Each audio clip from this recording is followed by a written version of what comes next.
Paris Hill, Maine. Today a small and quiet town with leafy streets and well-kept houses. Yet despite its quiet and rural location, it was the home to some giants of the faith. Three families of note that lived here were the Stevens family, the Stowell family, and the Andrews family. J.N. Andrews was the son of Edward Andrews and the nephew of Charles Andrews, a state representative of Maine.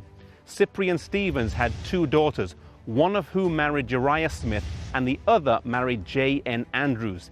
Today the home of Edward Andrews stands behind me as the Paris Hill Country Club, and Cyprian Stevens' farm is located just down the road.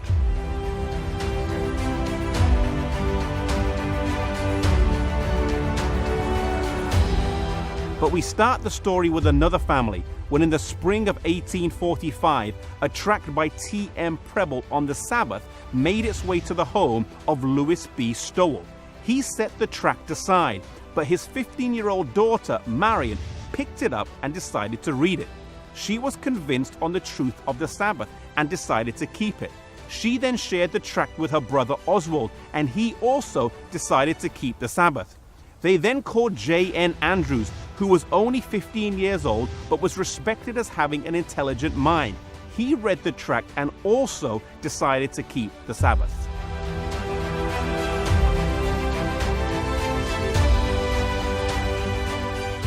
It was later on that the parents of the Stevens, Andrews, and Stowell families decided to keep the Sabbath, which I believe is a key point. It was the teenagers who made the decision to keep the Sabbath based on God's word, regardless of what others thought. This really is the essence of Protestantism and a continuation of one of the key tenets of the Reformation: to follow conviction rather than tradition, to let scriptures be our guide, no matter what others may think.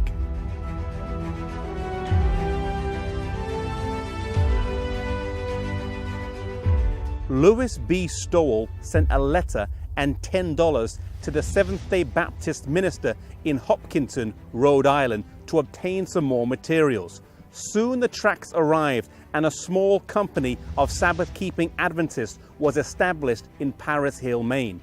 These families would go on to be pillars in the new and fledgling movement that was being birthed.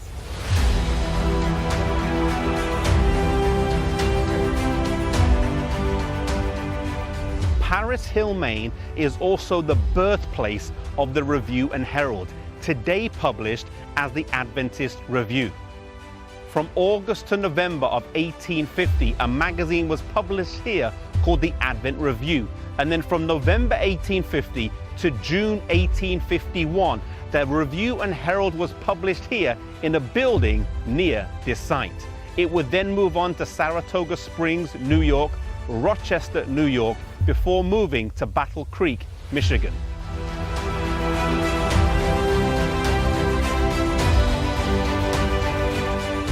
In 1856, the Stevens and Andrews families would move to the state of Iowa, and the town of Paris Hill, Maine would become just a memory of the early beginnings and challenges of Sabbatarian Adventism.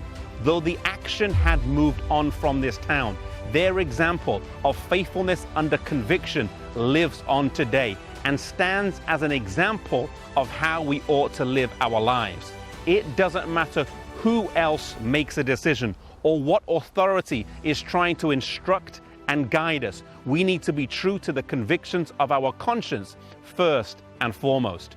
It was Peter who said that we ought to obey God rather than man.